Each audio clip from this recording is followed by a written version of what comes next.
말씀을 통해서 주님께서 우리에게 주시는 은혜가 있을 줄로 믿습니다. 여러분 말씀을 잘 들으면 은혜가 있는 것입니다. 왜냐하면 이 말씀은 하나님의 말씀이거든요. 오늘 설교 제목이 성도를 일으키는 말씀의 힘인데, 말씀에는 능력이 있습니다. 하나님의 말씀에는 능력이 있습니다. 오늘 우리가 말씀을 듣는 가운데 그 하나님의 능력, 하나님의 힘을 체험할 수 있는 시간이 될 줄로 믿습니다. 하나님은 세상을 창조하신 그때부터 지금까지 인간을 사랑하셨습니다. 그때부터 우리를 사랑하셨습니다. 하나님의 사랑을 아가페라고 표현합니다. 사랑을 여러 가지 언어로 표현하는데 아가페라고 표현하는데, 이 사랑은 제한이 없는 절대적인 사랑이기 때문입니다. 하나님의 사랑은 제한이 없어요. 하나님의 사랑은 한계가 없어요. 하나님의 사랑은 끝이 없는 것입니다. 이사야 선지자는 젖 먹는 자식을 둔 여인을 비유로 하나님의 사랑을 이렇게 설명합니다. 본문 한번 띄워보겠어요? 여인이 어찌 그 젖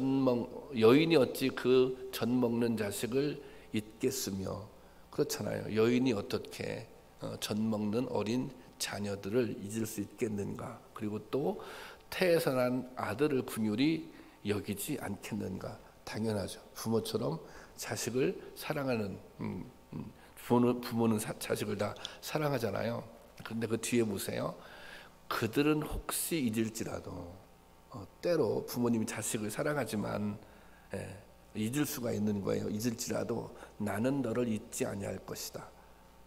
이 말은 뭐냐면 부모님이 자식을 사랑하잖아요. 그런데 하나님의 우리를 향한 사랑은 그 사랑보다 더 크고 넓고 깊다는 것입니다. 부모님의 사랑조차도 제한이 있는 것인데 하나님의 사랑은 제한이 없다는 것입니다. 여러분, 하나님의 모든 역사는 이 하나님의 사랑에서 비롯된 것입니다. 그런데 상황에 따라 이 사랑의 방식이 달라집니다. 마치 자녀를 양육할 때 호되게 책망하기도 하는 것과 마찬가지입니다. 여러분, 자녀들을 키우면서 자녀가 잘못되면 혼내잖아요. 야단치잖아요. 왜 혼내고 야단칩니까? 바른 길로 가라고. 사랑하니까. 그러므로 하나님은 당신의 자녀들이 그릇된 길로 갈 때면 강력한 권면과 책망도 서슴지 않으십니다. 왜 그렇습니까? 하나님도 우리를 사랑하기 때문입니다. 하지만 책망을 받고 고통스러워할 때는 위로하고 격려하시며 다시 일으키시는 분입니다. 이스라엘의 역사의 시작은 하나님의 사랑으로부터 시작됩니다. 이스라엘 하나님께서 아브라함을 부르시잖아요. 아브라함을 부를 때 일방적으로 부른 거예요. 아브라함이 무슨 자격이 있어서 부른 게 아니에요. 아브라함이 무슨 조건 좋아서 부르심을 받은 게 아니에요. 아브라함을 불러서 일방적으로 하나님께서 약속을 주신 거예요. 내가 너를 복의 근원으로 삼겠다. 이게 이스라엘 역사의 시작 아니겠습니까? 그래서 하나님의 말씀에 순종하면 그때부터 복의 근원이 되고 잘 살 수 있는 거예요.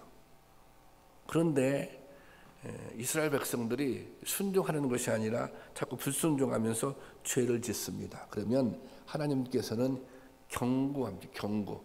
그 경고를 누가 해요? 선지자를 보내서, 여기 에레미야 같은 선지자를 보내서 유다 백성들이 지금 잘못하니까 경고하고 있지 않습니까? 경고를 합니다. 선지자가 경고를 하면 경고를 받아들이는 반응이 두 가지입니다. 하나는 이 경고를 듣고, 하나님의 경고를 듣고 죄에서 돌이킵니다.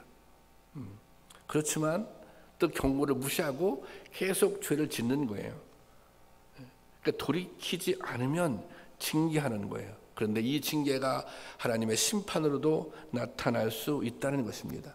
지금 유다가 그런 길로 가고 있는 거예요. 에레미야 선지자를 통해서 계속 경고를 해요. 경고. 그 길로 계속 가면 안 돼. 그 길로 가면 너희들은 심판받을 수밖에 없어. 근데 말을 듣지 않아요. 계속 그 길로 가고 있는 것입니다. 결국은 어떻게 돼요? 심판당해. 그러면 그렇게 심판을 당하고 나니까 그때 깨닫게 되는 거예요. 아유, 그때 하나님 말씀을 들어야 되는데, 그때 선지자의 말씀을 들었어야 되는데, 그렇게 깨닫게 되면 하나님은 다시 회복시키십니다. 왜냐하면 하나님은 벌 주는 게 목적이 아니에요. 하나님은 징계하는 게 목적이 아니에요. 하나님은 심판하는 게 목적이 아니에요. 하나님은 하나님의 백성답게 하나님께서 주시는 복을 받고 누리며 살게 하는 것이 하나님의 목적이에요. 그러니까 심판도 하나님의 징계도 하나님의 사랑의 또 다른 모습인 것입니다. 이 유대 멸망기에 활동했던 에레미야 선지자는 이러한 하나님의 사랑을 직접 경험하고 기록했던 것입니다. 이 유다가 죄악의 길로 가자 에레미야 선지자가 경고합니다. 그리고 멸망을 선포합니다. 그런데 그 경고가 현실로 이루어져요. 그래서 유다가 바벨론에 의해 망하게 됩니다. 왕이 죽기도 하고 또 왕이 포로로 끌려가고 이스라엘 수많은 백성들이 끌려가고 뭐 그런 과정을 겪어요. 그렇게 되자 이게 멸망이 심판이 현실로 나타나자 그 순간 에레미야는 유다 백성들을 향해서 회복을 선포하기 시작합니다. 오늘 우리가 봉독한 말씀은 회복에 관계된 말씀입니다. 회복의 약속입니다. 하나님은 타락한 유다를 멸망시키지만 이것은 사랑의 한 방편인 것입니다. 왜냐하면 하나님은 하나님의 자녀들을 포기하지 않아요. 하나님의 사랑은 변함이 없기 때문인 것입니다. 죄로 인해 징계를 받지만 하나님의 목적은 심판이 아닙니다. 다시 하나님의 백성으로 회복시키는 데 그 목적이 있는 것입니다. 그래서 에레미야가 이런 고백을 해요. 에레미야 에가서 3장 33절 말씀 볼까요? 다 같이 시작. 주께서 인생으로 고생하게 하시며 근심하게 하심은 본심이 아니다. 이스라엘 백성들이 힘들고 어려운 순간을 만났어요 지금. 왜? 하나님께서 심판하고 있는 거예요.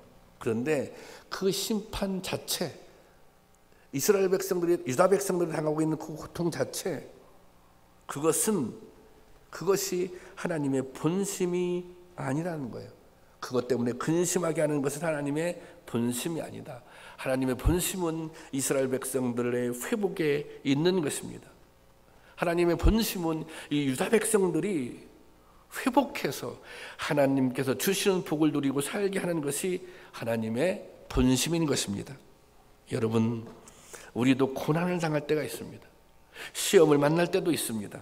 그래도 여전히 하나님을 신뢰할 수 있기를 바랍니다. 하나님은 변함없이 나를 사랑하고 계시다고. 지금 내가 고생하고 있지만, 지금 내가 고난 가운데 있지만 이것은 하나님의 본심이 아니라고, 이것을 꼭 기억할 수 있기를 주님의 이름으로 권면합니다. 그리고 그 시간에 우리가 해야 할 것이 있어요. 때로 그 고난의 시간에, 그 근심의 시간에 자신을 성찰하는 것입니다. 자신을 한번 되돌아보는 것입니다. 자신의 영적 상태를 점검하는 것입니다.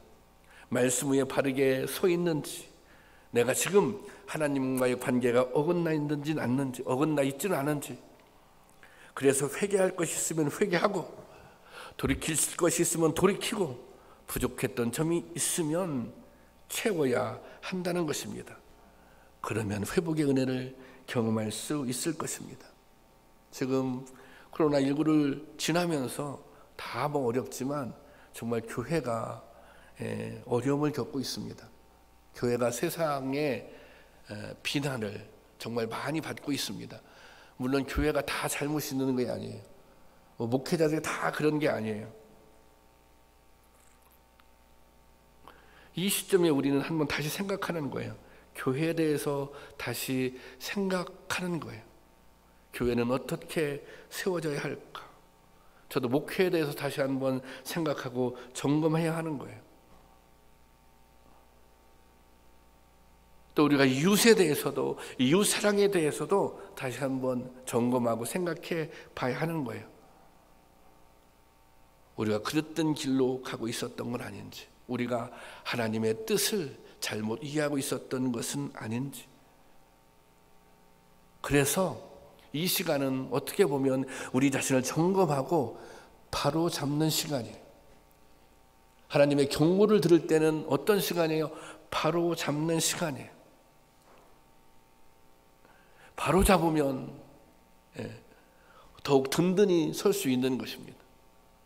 바로 잡을 수만 있다면 더욱 견고하게 세워질 수 있는 것입니다. 저는 이 코로나를 지나면서 정말 한국 교회가 또 우리의 신앙들, 우리의 모습들을 좀 교정하는, 바로잡는 시간이 되었으면 좋겠다, 그런 생각이 들 때가 있습니다. 바라기는 이 시간을 지나면서 우리 한국 교회가 또 우리 참기쁨 교회가 더욱더 견고하게 서지고 우리의 믿음도 성숙해질 수 있기를 주님의 이름으로 축원합니다.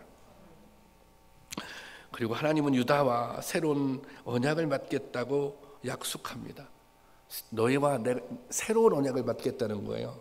그러면 새로운 언약이라고 하는 것은 과거의 언약이 있었다는 거 아닙니까?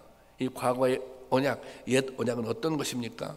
이스라엘 백성들이 출애굽했을 때 이제 광야에서 이제 십계명을 받잖아요. 돌판을 받잖아요. 그것이 그 과거의 언약입니다. 그런데 그 언약은 소용이 없게 되었다는 것입니다. 그 언약이 왜 소용이 없어요? 약속은 지킬 때 힘이 있는 거예요. 그렇잖아요. 그런데 이스라엘 백성들이 이 약속을 지키지 않은 것입니다. 하나님과의 언약을 깨트려 버리는 것입니다. 그래서 오늘 본문 32절 한번 볼까요? 32절 다 같이 시작. 이 언약은 내가 그들의 조상들의 손을 잡고 애굽 땅에서 인도하여 내던 날에 맺은 것과 같지 아니할 것은 내가 그들의 남편이 되었어도 그들이 내 언약을 깨트렸음이라. 여호와의 말씀이라. 그들이 내 언약을 어떻게 했다고요? 깨트렸다는 것입니다. 언약을 깨트렸기 때문에 새로운 언약이 필요하게 된 것입니다. 그래서 본문 31절 말씀 보면 31절 여기 제가 보겠어요.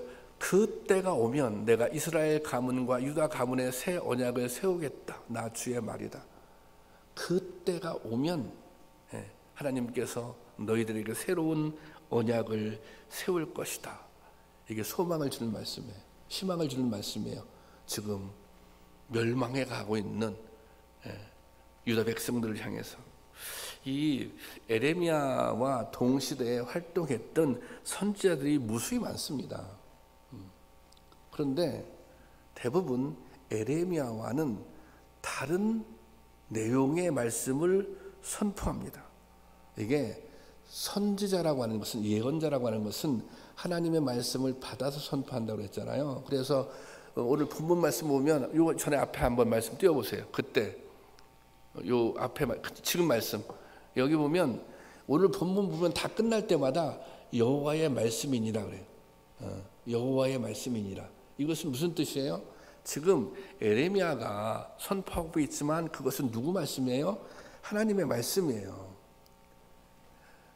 거짓 선지자와 참 선지자의 차이는 하나님의 말씀을 선포하느냐 아니냐에 있거든요. 그런데 그때 당시 이런 거예요.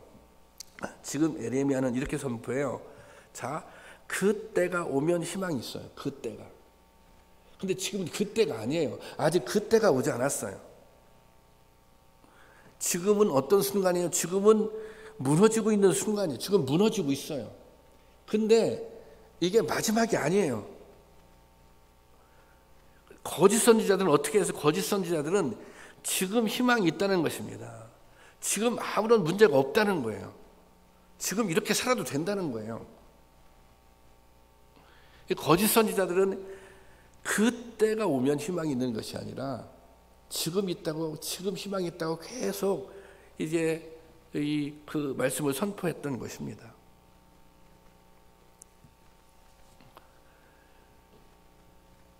그때가 오면 하나님께서 다시 너희들을 회복시켜 주실 것이다. 하나님께서 너희들을 다시 일으키고 세워 주실 것이다. 여러분, 우리의 삶에 있어서도, 우리의 신앙생활에 있어서도, 우리 인생에 있어서 여러분 그때를 기억하시기 바랍니다. 아직 나에게 그때가 오지 않았어. 아직 나에게 약속의 시간이 오지 않았어. 내가 그때 다시 일어설 거야. 내가 그때 다시 회복될 거야. 그런 소망을 가질 수 있기를 바랍니다. 그래서 이 새 언약은 일찍이 출애굽 때 세운 언약과는 다른 언약입니다. 십계명은 돌판에 새겼잖아요. 그런데 새로운 언약은 이렇습니다. 33절을 제가 세 번역을 올려놓는데 제가 볼게요. 제가 보겠습니다. 그러니 그 시절이 지난 뒤에 내가 이스라엘 가문과 언약을 세울 것이니 나는 그 율법을 그들의 가슴 속에, 전에 율법을 줄 때는 어디에 줬어요? 돌판에 새겨줬어요. 그런데 지금 율법은 어떻게 해요? 그들의 가슴 속에 넣어주며, 돌판에 기록해서 주는 게 아니라 가슴 속에 넣어주며, 그 다음에 그들의 마음판에 새겨 기록하며 그랬습니다. 지금 새 언약은 돌판에 새겨서 주는 게 아니에요. 새 언약은 가슴 속에 넣어주는 거예요. 새 언약은 마음판에 새기는 거예요. 그러면 새 언약을 가슴 속에 넣어준다면, 새 언약이 마음판에 새겨진다면 그것을 잊을 수 있겠습니까? 예.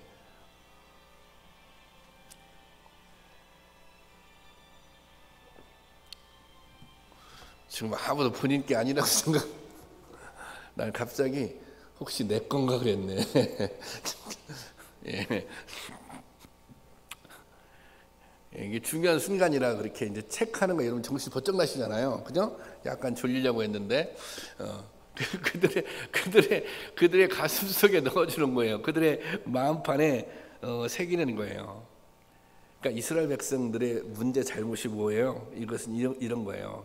이게 율법을 받았어요. 말씀을 받았어요. 그런데 그것을 그냥 그 말씀이 머릿속에만 있었던 거예요. 그 말씀을 지식으로 알고만 있었던 거예요. 그래서 어떻게 했어요? 삶에 적용하지 못했던 거예요. 그 말씀을 알고 있는 것과 말씀에 순종하는 것은 틀리잖아요. 이스라엘 백성들이, 유다 백성들이 언약을 지키지 못한 이유는 말씀을 머리로만 들었기 때문이에요. 말씀을 가슴으로, 또 말씀을 마음으로 받아들이지 않았기 때문인 것입니다. 그것이 새 언약과 옛 언약의 차이예요. 새 언약은 어떻게 받아야 돼요? 가슴으로, 마음으로 받고 그곳에 새겨 놓아야 한다는 것입니다. 여러분, 우리가 말씀을 마음속에 받아들일 때 그 순간 회복이 시작될 것입니다. 에레미야 선지자가 이렇게 선포하잖아요. 너희가 이제 새 언약은 말씀을 가슴으로, 마음으로 받을 거야. 새 언약은 마음에 말씀을 새기게 될 거야. 그러면 33절 보면 그때 그 순간에 나는 그들의 하나님이 되고 그들은 나의 백성이 될 것이다. 그 순간 너희는 다시 나의 백성이 될 것이다. 이것이 회복의 핵심인 것입니다. 여러분, 말씀은 가슴으로 받아야 되는 것입니다. 말씀은 마음판에 새겨야 되는 것입니다. 오늘날 우리가 수많은 말씀을 듣습니다. 공동 예배를 드리느냐, 영상으로 예배를 드리냐, 그거 중요할 수 있지만 정말 중요한 것은 우리가 말씀을 듣는데 그 말씀을, 예배를 수없이 많이 드리면 뭐합니까? 아니, 한국교회처럼 예배를 많이 드리는 교회가 어디 있습니까? 수없이 예배를 드리고 수없이 말씀을 들으면 뭐합니까? 그 말씀이 가슴판에 새겨지지 않는데, 가슴판에 기록되지 않는데, 그러니까 몸만 느는 거예요. 자기의 의만 느는 것입니다.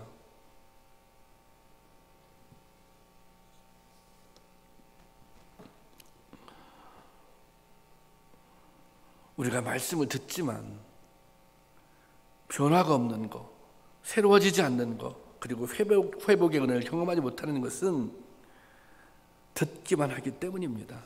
말씀이 머리에만 남아있기 때문입니다. 여러분, 말씀을 가슴으로 받고 마음에 새기시기를 바랍니다. 그래야 말씀대로 살아갈 수 있습니다. 그래야 회복의 은혜를 누릴 수 있습니다. 그래야 날마다 우리에게 주시는 주님의 그 평강을 누릴 수 있는 것입니다. 그런 은혜를 누릴 수 있기를 주님의 이름으로 축원합니다.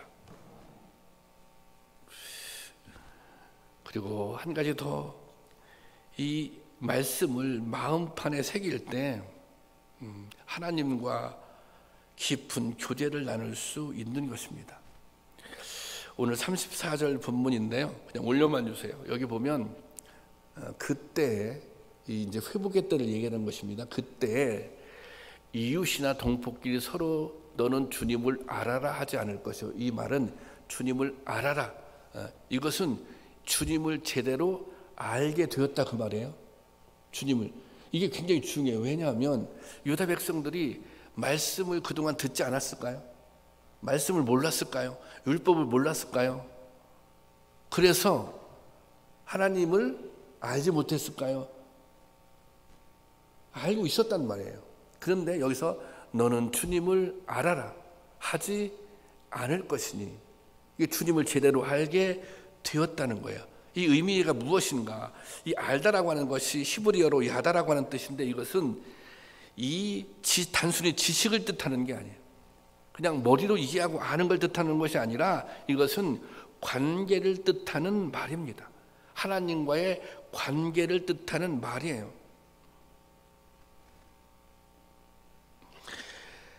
깊고 친밀하여져서 서로 인격적으로 교제하는 관계, 그런 뜻이 담겨져 있습니다. 관계, 그러니까 올바른 관계라는 거예요. 올바른 관계. 하나님을 안다라고 하는 것은 하나님과 올바른 관계를 맺고 살아간다는 거예요. 여러분 생각해 보세요. 내가 하나님과 올바른 관계를 지금 맺고 있어요. 그거 어떻게 증명할 수 있어요? 올바른 관계를 맺고 있으면 당연히 하나님의 말씀대로 살아가는 거예요. 그런데 지금 유다 백성들이 심판받잖아요. 하나님을 알고 있어요. 머리로 알고 있어요. 그런데 죄를 지은 거예요. 그건 올바른 관계가 아니잖아요. 안다라고 하는 것은 올바른 관계를 맺고 살아라. 그래서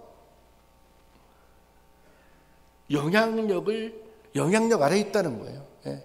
하나님의 영향력 아래, 말씀의 영향력 아래 있다는 것입니다. 이것이 이게 인격적인 교제, 인격적인 만남의 이 열매인 것입니다. 우리가 가끔 성도님들하고 대화할 때 누군가 여러분들 그런 질문을 할 수도 있잖아요. 저도 가끔 제가 주님을 인격적으로 만났습니까? 그렇게 이제 질문하면 이제 자신 있게 대답을 못 하는 거예요. 그리고 또 그런 체험이 없는 것 같은데요. 예, 이제 그런 경우가 많이 있어요. 그런데 사실은 우리가 예수님을 믿잖아요. 주님을 믿잖아요. 그러면 이미 인격적인 만남이 다 있는 것입니다. 예. 그러니까 우리가 좀 이렇게 깨닫지 못할 뿐인 거예요. 엠마오로 가던 두 제자가 있었습니다. 아시죠? 예. 예수님이 부활하셔서 이제 엠마오에서 두 제자들하고 같이 가요. 같이 가는데 이 제자들이 주님과 동행하면서도, 주님과 함께 가면서도 주님이 나와 함께 가고 있다, 이것을 몰라요. 마치 우리 안에 주님이 계신데, 우리 안에 성령님이 계신데 그거를 깨닫지 못하는 것처럼 이 제자들이 주님과 동행하고 있으면서도 주님과 동행하고 있다는 사실을 깨닫지 못했던 거예요. 근데 어떻게 이 제자들이 주님과 동행하고 있다는 사실을 깨닫게 됩니까? 성경을 보면 주님이 말씀하시고 성경을 풀어주실 때 그들의 마음이 뜨거워졌다 그랬어요. 주님께서 말씀하시고 또 성경을 풀어주실 때 마음이 뜨거워졌다 그랬어요. 그래서 주님이 함께 하심을 깨달았던 것입니다. 여러분 성경을 읽다가 여러분 마음의 감동을 느끼십니까? 하나님의 말씀, 선포하는 말씀을 듣다가 여러분의 감동이 있어요? 때로는 말씀을 통해서 책망을 듣습니까? 말씀을 통해서 교훈을 듣습니까? 말씀을 통해서 위로를 받습니까? 그렇다면 여러분들은 주님과 인격적인 관계를 맺고 살아가고 있는 것입니다. 예수님을 주님이라고 부르잖아요. 하나님을 아버지라고 부르잖아요. 우리가 은혜 받았다고 얘기하잖아요. 이게 사실은 다 하나님과 인격적인 관계를 맺고 살고 있다는 증거인 것입니다. 그런데 어떤 차이가 있어요? 예, 깊이의 차이는 있는 거예요. 그렇잖아요. 예, 우리가 친구를 사귀어도 친한 친구가 있고 덜 친한 친구가 있잖아요. 친밀도의 차이, 깊이의 차이는 있는 거예요. 더 깊으면 영향력이 더 강해지겠죠. 얕으면 영향력이 약해지겠죠. 그런 차이는 있는 것입니다. 여러분, 하나님을 좀 깊이 알기를 소원하시기 바랍니다. 제가 목회 30년 했어요. 그리고 신앙생활 하는 거 따지면 뭐 한 40년이 넘어가겠죠. 그런데 성장은 계속 이루어집니다. 안재영 목사의 신앙의 성장, 안재영 목사의 신앙의 성숙도 계속 이어집니다. 안재영 목사의 깨달음도 계속 이어져요. 이게 하나님의 은혜는 한이 없어요. 하나님의 경륜은 그 깨달음은 한이 없는 거예요. 한 번 깨달아서 끝나는 게 아니에요. 한 번 성장하고 한 번 자라고 끝나는 게 아니에요. 예, 끝이 없어요. 끝이 신비해요. 왜? 하나님의 은혜의 깊이가 그렇기 때문에 그런 것입니다. 그래서 우리가 좀 교제의 시간이 필요한 거예요. 친해지려면 많은 시간을 같이 있어야 되잖아요. 우리가 이 1시간 예배 드리는 것만으로 정말 깊은 교제는 어려울 수 있는 거예요. 그래서 매일 말씀을 묵상하기도 하고 매일 기도하기도 하는 거예요. 다르게 표현한다면 매일 좀 진지하게 한 번쯤은 하나님에 대해서 생각해 보는 거예요. 매일 진지하게 한 번쯤은 예수님에 대해서, 말씀에 대해서 생각해 보는 거예요. 그게 묵상이에요. 그걸 해보세요. 해보시면 깨달아져요. 아, 하나님 말씀에 이런 은혜가 있구나, 이런 능력이 있구나, 이런 권능이 있구나. 한번 깊이 있게 교제를 나눠보세요. 여러분, 뭐 지금 새벽기도 묵상도 올려놓고 있는데요. 좀 이번 교회에 새벽기, 나는 새벽기도 안 나가니까 이거 아니고 그거 전도사님도 쓰고 저도 쓰고 저희 아내도 쓰고 이게 번갈아가면서 아주 한 두세 시간 이상 노력해서 쓰는 거예요. 올리는 거예요. 좀 이렇게 간단하잖아요. 이렇게 보기, 이게 시간 많이 안 걸려요. 시간이 많이 걸린 시간의 문제가 아니라 이게 우리가 어떤 마음으로 말씀을 대하느냐에 따라서 역사하는 강도가 틀려지는 거예요. 정말 말씀이 주는 은혜가 있어요. 예, 말씀이 주는 힘이 있는 거예요. 여러분, 설교를 듣는 것뿐만 아니라 말씀을 묵상함으로써도 매일 기도함으로써도 그런 은혜를 체험할 수 있기를 바랍니다. 여러분, 말씀을 듣고 묵상하고 그 말씀을 흘려보내지 말고 마음판에 새겨놓을 수 있기를 바랍니다.